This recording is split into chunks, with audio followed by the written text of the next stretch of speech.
I love Cyberpunk 2077. Over the past 3 years, it has evolved from one of the worst AAA games I have ever played to one of the best.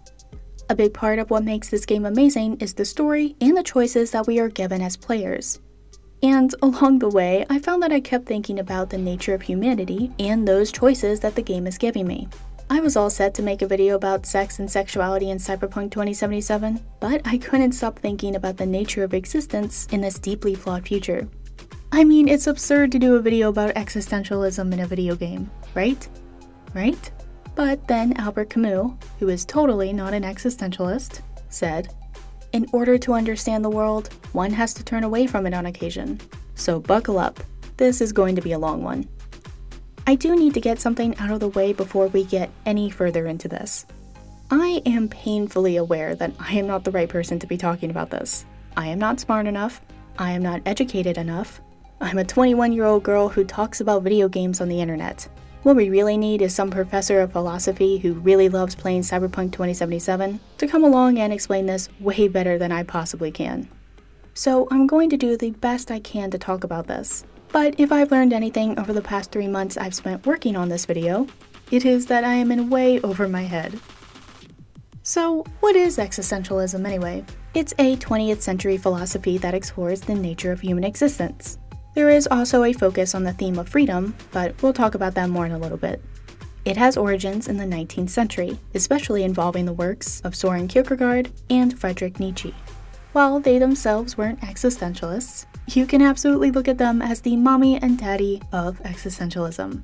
Nietzsche and Kierkegaard explored the idea of freedom, and both came to the unsettling realization that the universe may not make sense. This understanding that the universe does not make sense is sometimes called the absurd. They each had radically different responses to this realization. Nietzsche was like, shit is whack and it's religion's fault, where Kierkegaard was like, shit looks whack, but you've got to believe in a higher power. Unsurprisingly, Kierkegaard is where we get the phrase leap of faith from. In Cyberpunk, we are surrounded by the absurd. Ridiculous commercials about health and beauty, while Night City is literally buried in garbage. The insane disconnect between the main stories debating the importance and value of human life as you slaughter thousands of other humans. The Sinnerman questline starts with Wakako offering V an assassination job, and V's like, wait, you want me to kill someone? In one of my playthroughs, I actually got that call while I was standing in the middle of the remnants of people that I had just finished using explosives on. As for the religious angle, we are surrounded by that in Cyberpunk as well. There is a follow-up scene to the Sacrum Profanum side quest, depending on how you complete it, where when asked if the Engram is real, the Bhikkhu says, suffering is key. It has been there since the dawn of human existence. If a construct can suffer, it is a person. Nietzsche says, to live is to suffer, to survive is to find some meaning in the suffering. Any exploration of the nature of humanity is going to touch on religion. Who are we? Where are we going? What will we become? The transhumanism in Cyberpunk just puts a new spin on the same questions we have always had. In his book, The Phenomenon of Man, the Jesuit priest, Pierre Teilhard de Chardin, talks about the universe evolving to reach godhood. He called this the Omega Point. Is the transhumanism of Cyberpunk 2077 part of this evolution? Are there other forces in the universe waiting for us along this path? Or is this just more absurdism? Camus said, man stands face to face with the irrational. He feels within him his longing for happiness and for reason. The absurd is born of this confrontation between the human need and the unreasonable silence of the world. What about the main story of Cyberpunk? What about V and Johnny, their struggle for existence? This leads us to Jean-Paul Sartre. For Sartre, it is all about freedom. I mean, I get why. If I had to suffer under the German occupation of France during the 1940s, then I would probably have very specific ideas about freedom as well. In Existentialism is a Humanism, Sartre has this huge paragraph that most people just boil down to, freedom is what you do with what's been done to you. The choices we have are limited by the choices others have made. Johnny and V were each dealt a hand by life that was shaped by other humans. They did not choose their hand, but they can choose what to do with it. But before we get into the choices faced by V and Johnny, I want to talk about something else Sartre said. Existence precedes essence. If you are a thing, then your essence precedes your existence. If I want chocolate chip cookies, the essence of what makes a chocolate chip cookie is around before the chocolate chip cookie is. What about humans? For Sartre, we exist before we know our existence. Man first of all exists, encounters himself, searches up in the world, and defines himself afterwards. In Cyberpunk, B exists, is merged with Johnny, struggles to find meaning and purpose from this merger, and eventually resolves this conflict. Regardless of the ending you achieved, you are still defining yourself, giving essence and meaning after you already existed. This is the heart of being sapient. Or, as Heidegger said, who we are might be predetermined, but the path we follow is always of our own choosing. Or if we want to be extra emo, we can stick with Sartre. That is what I mean when I say that man is condemned to be free. Condemned because he did not create himself, yet is nevertheless at liberty, and from the moment that he is thrown into this world, he is responsible for everything he does. Are there better or worse choices to make in the main story of Cyberpunk? This is going to be tricky to talk about, as I make it a point to not talk about the content or show footage that may spoil games, so forgive me if I sound a little vague in certain descriptions. So, as I was saying, are there better or worse choices to make in the main story of Cyberpunk? Sartre has this whole idea of bad faith. Bad faith is where we try to escape the freedom that we are condemned to have. There are two things that we need to take into account with bad faith. The first is transcendence. We are supposed to use our thoughts to transcend what I'm going to call our lizard brains. Basically, if you do something automatically without actually thinking about it, then are you actually acting as a sapient creature, or are you just playing a role? Sartre talks about this with the example of a waiter. You know what? I have a better example. There is this episode of SpongeBob SquarePants where Squidward tells SpongeBob to clear his mind of everything that doesn't have to do with fine dining and breathing. SpongeBob forgets everything else, including his own name, and becomes the perfect waiter. Is SpongeBob still a sapient creature, or is SpongeBob now just a thing? That's bad faith. So what's the other form of bad faith then? Denying facticity. Sartre gives this whole example of a woman on a date, which we are absolutely not going to use. There are certain aspects of the human condition that we can't ignore, and we can't transcend.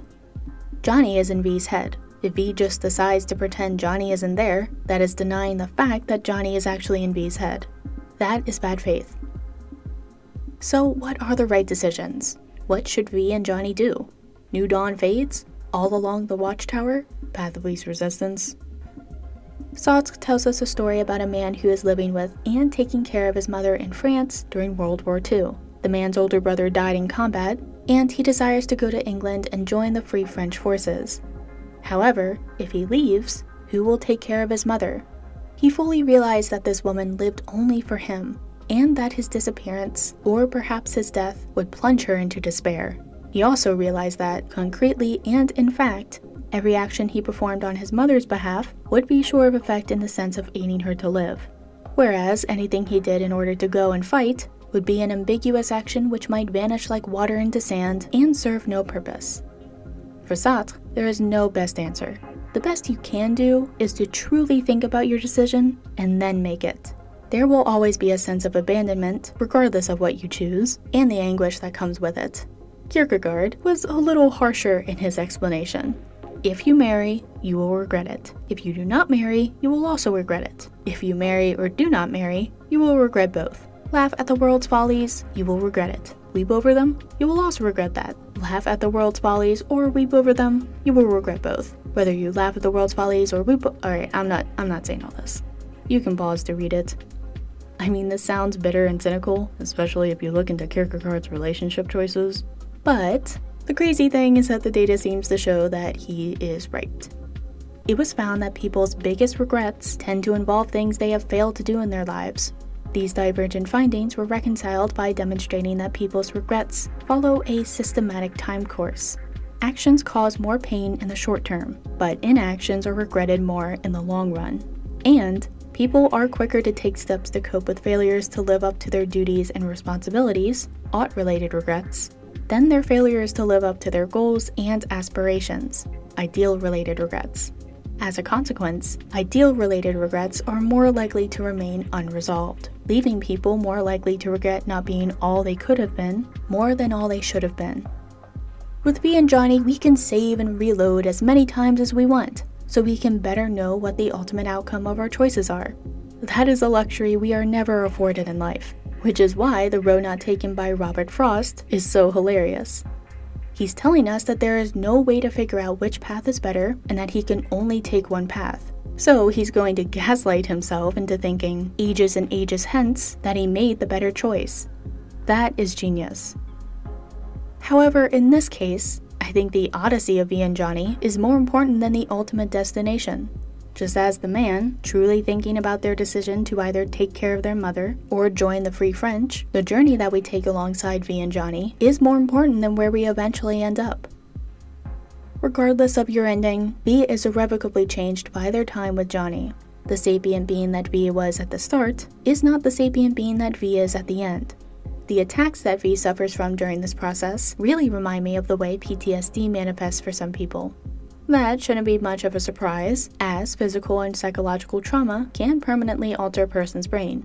A victim may not be defined by their trauma, but their brains are often permanently changed by it. And it's not just victims of trauma whose brains are fundamentally altered. Every adult human has personally gone through a radical restructuring of their brain, where the person at the start is fundamentally different from the person at the end. We just call this puberty, and have convinced ourselves that this is normal. Which leads us to occupation. It is easy to see how Johnny occupies V's mind. To be fair, V was dead, and the chip did work as intended. The chip was just supposed to be inserted after death, not before it. So, you could say that Johnny just moved in after V moved out, and then V changed their mind at the last second. Regardless of who V's body actually belongs to, it is reasonable to think that both entities will struggle for supremacy. Fortunately, we also have Delamain's Don't Lose Your Mind quest to force us to think about V's dilemma. How will you choose? More importantly, how will you choose with your occupier, Johnny, watching and judging? Sartre has a lot to say about occupation. Like I said before, the scars of German occupation were deep. But there was also a sinister new normal that came with prolonged occupation. We continue to live. This means that we could work, eat, talk, sleep, and sometimes even laugh, even if we didn't laugh very often. The horror seemed to be outside, within things. One could ignore it for a moment, become passionately involved in a book, a conversation, an affair, but one always came back to it and noticed that it hadn't left us. In a calm, stable, and nearly discreet manner, it colored our daydreams and our most practical thoughts. It composed at the same time the framework of our consciousness and the meaning of the world. Now that it has dissipated, we only see it anymore as but one element of our existence. But when we were plunged into it, it was so familiar to us that we sometimes took it for the natural coloration of our character. Will I be understood if I say that it was at once intolerable, and that yet we had become quite used to it? As the game progresses, V and Johnny become more and more tolerant of each other, more and more alike. Is that a result of the chip?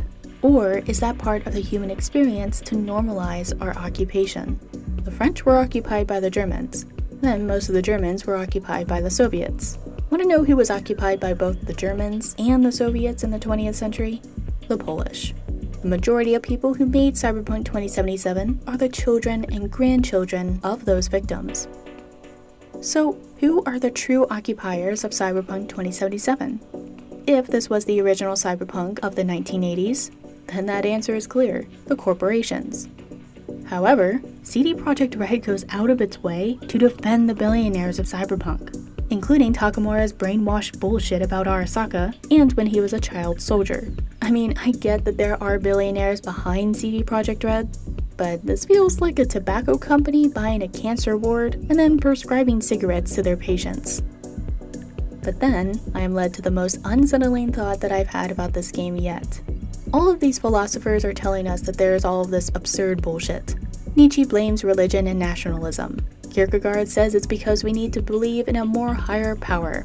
Sartre blames capitalism, and Camus says the universe and rational thought are just irreconcilable. And here I am blaming billionaires. What if it's just that it's part of the human condition for those in power to gaslight us, and for the rest of us to just go along with it? And that is certainly the world of Cyberpunk 2077. We are shown a reality of the absurd. A reality where everyone is being gaslit. Garbage filling the streets. That's totally normal. Gangs rowing around indiscriminately until MaxTech, the deadliest gang, shows up. Sounds about right. The wealthy and powerful are held to an entirely different legal standard. What other way could it possibly be? Most of the planet has become an abandoned wasteland, but Night City is still shiny. Cyberpunk 2077 doesn't show us the future, it shows us the twilight of humanity. However, that future does not have to be our own. Cyberpunk 2077 has sold over 25 million copies. That is more than what every one of the philosophers I mentioned in this video have sold combined. It may very well be more than all philosophy books sold in the past 100 years, depending on how you want to define philosophy. How many people will play this game and ask themselves questions that they have never thought about before? And how many of those people will live a changed life because of those questions? I am hopeful that someone who plays Cyberpunk 2077 is going to find better answers and better solutions than the people who have come before. Is that naive? I hope not. A man devoid of hope and conscious of being so has ceased to belong to the future. Until next time, no shaming, just gaming.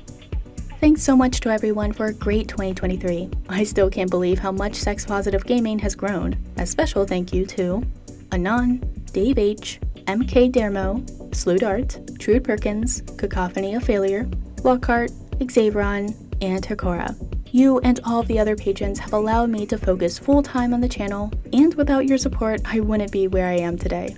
You all are awesome.